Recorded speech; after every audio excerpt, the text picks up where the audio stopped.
Welcome back to the show, everybody. We got a good one for you today. I'm going to spare you the headlines. We're on the road. As you know, if you've been on Twitter, you've seen that we are at the Bitcoin conference in Miami, and it is one of the biggest conferences in the world, if not the biggest Bitcoin conference in the world, because I'm going to tell you something. There's been more people than I've ever seen in my life in one line. I was going to film the line getting into the conference, but I was afraid that my phone didn't have enough memory. That's how long the line was. It was unbelievable. I thought it was a practical joke. It was you couldn't even make it up. But anyway, let's go ahead and get into the numbers. We're going to have a lot for you today. And by the way, later today, I am going to do something very special. I'm going to see if I'm able to actually broadcast live for you guys from the Bitcoin conference and give each of you a look inside the conference as long as they allow us to do so. So that's what we're going to do a little later today. Let's look at the market right now. $1.6 trillion plus market cap. And we see that obviously there's still almost $1 trillion missing from where we've been at our top for cryptocurrency collectively. Let's see right here, right now, we are at the number 7 spot with XRP, courtesy of the dereliction of duty by the SEC and intimidation tactics, which are not working for the SEC in the Ripple case. We will get into that. We're up 8.85% on the 7-day, but obviously sitting at 93 cents this morning. Let's take a look at the range very quickly. We're ranging between 92 cents on the bottom and 99 cents at the top. I think we all know that we need to get over that 107 mark, I believe it was, if my memory serves me correctly. And once we get above that, we can start talking about those targets that we all want to see, $13 plus eventually, right? And 273, 272 mark to get us on that journey up there. So we'll keep an eye on it. We will cover in another video Dark Defender, the technical analyst we've been following closely, as well as many others. And we're grateful for each and every one of you. We will take a look at a recent chart that he put out as well in the next video. So let's go ahead and get to this right now. So we got Bank XRP, who's a Hall of Famer. Eminence Ltd is now officially running XRP Validator. It says, we are proud to announce that Eminence Ltd is officially running an XRP Validator, with Casino Coin being one of the largest tokens issued on the XRP ledger. We are looking forward to participating in the consensus process. Welcome to the family. And you know what? I've said this before. I'm a big fan of Casino Coin too. I try to tell you guys the stuff that, me and Mrs. Backup hold, just in full disclosure. None of it's financial advice, but I'm excited about that one. That's one of my sleeper coins. I think it's going to do well long term. Gold Telegraph. I believe there's going to be another cryptocurrency as large as Bitcoin one day. That came from Floyd Mayweather yesterday at the Bitcoin conference we were at, and it was a powerful moment for him to say such a thing at the biggest Bitcoin conference in the world. I mean, it was really powerful. And look, I've had the pleasure to meet some really great people, for which you will see in just a second. But that was a powerful, powerful statement. And as you know, I believe XRP has the potential to show as one of those currencies that Mayweather is talking about here. Now, this is Harry Dent, a really, really successful investor. And listen to what he says very quickly when he steps on Ripple really quickly, talking about XRP being the ultimate coin. Listen to this comment.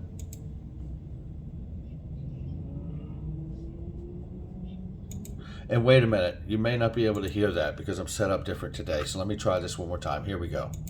Would be the best time with all these cycles. That means we're going to have a ferocious crash, because we're going to go to lower, back to 2009 lows or lower. And to do that in that fast a period of time would be probably the sharpest crash we've seen potentially in history. So this is a time to get serious, okay?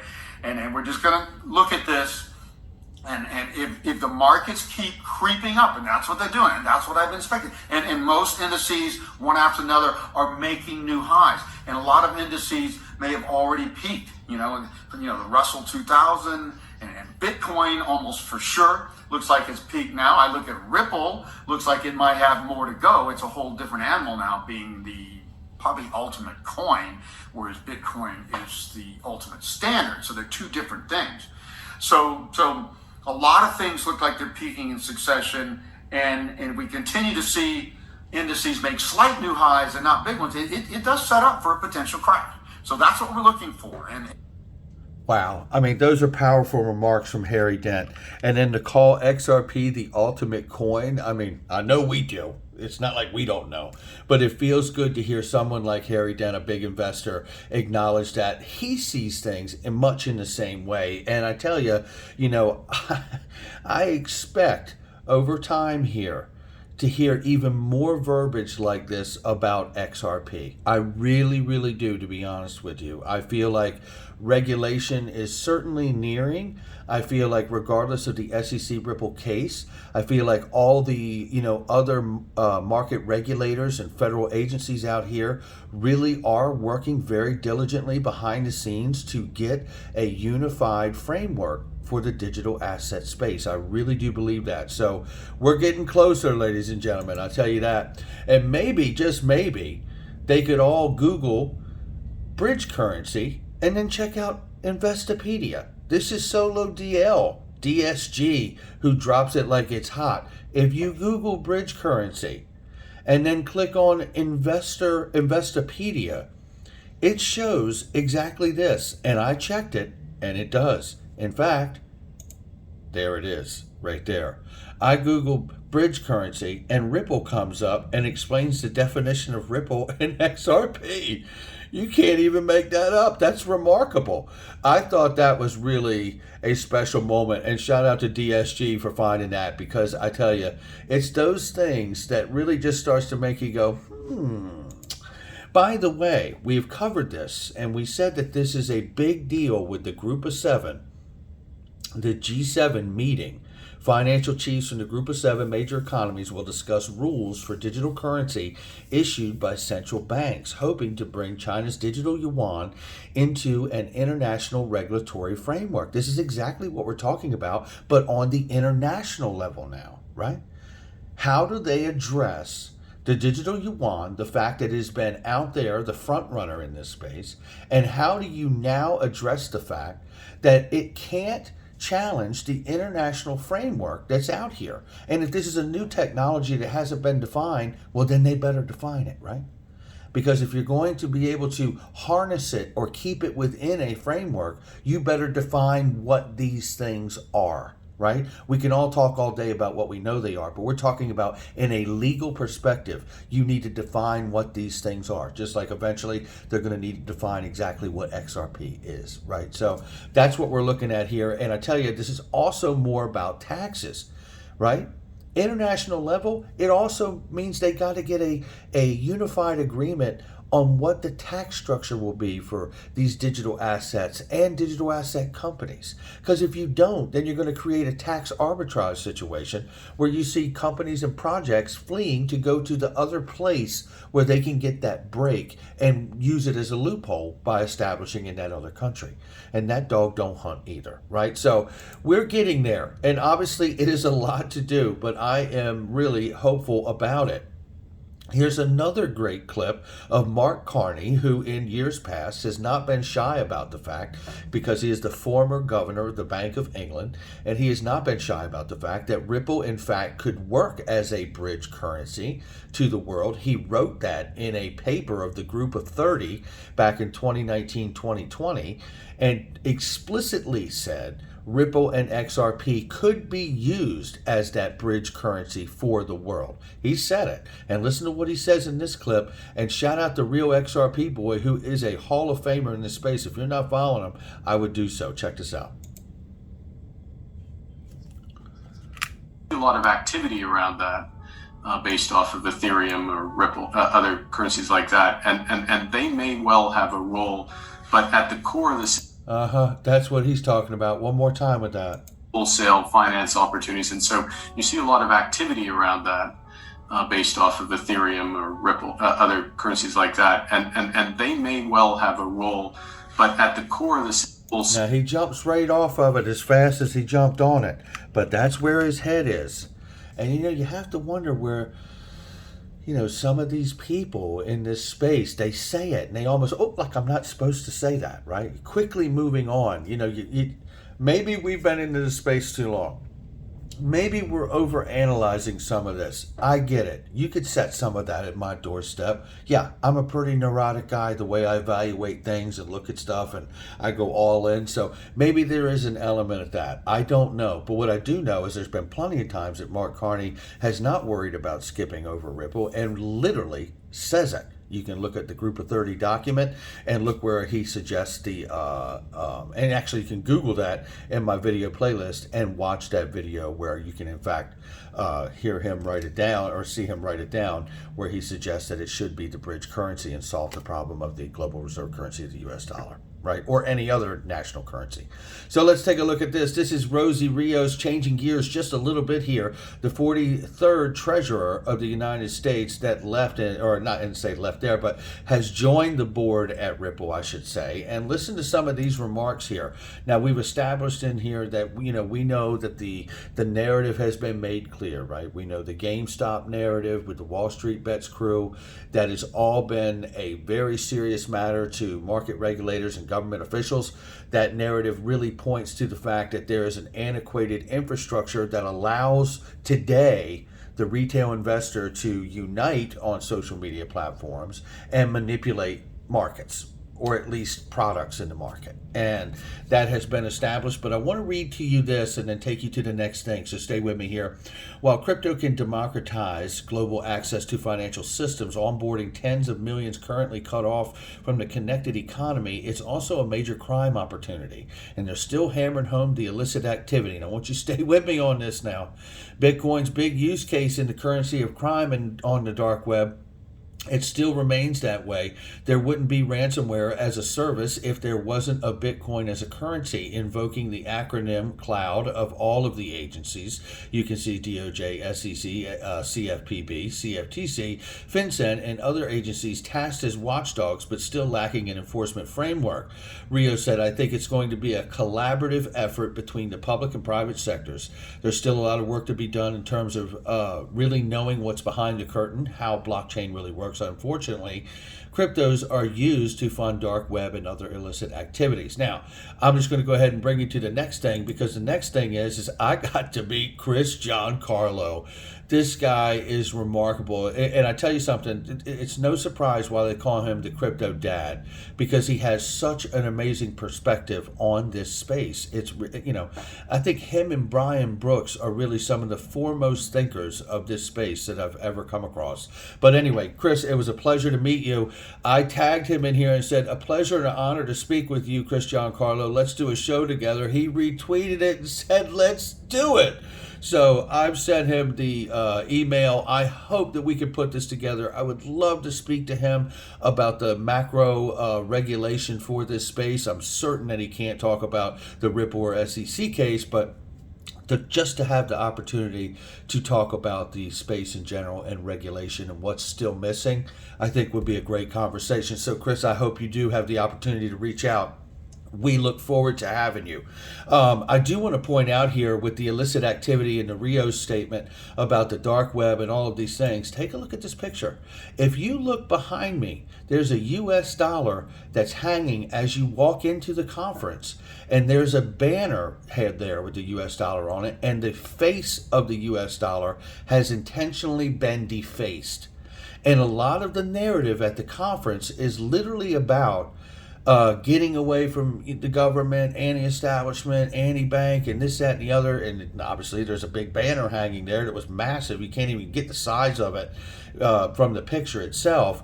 But we had a brief discussion about it, and Chris and I were talking about it, and Chris was very clear, and I couldn't agree with him more. This is one of the worst things that you could ever see for that conference, and how it could damage the progress of getting the regulation done for this entire digital asset space. Here you have the largest coin in the space, and this is the largest conference for Bitcoin in the world, they said. And what I'm getting from this is that this is the narrative that we're going to say, down with the government, down with the banks. That doesn't work. Listen, that dog doesn't hunt.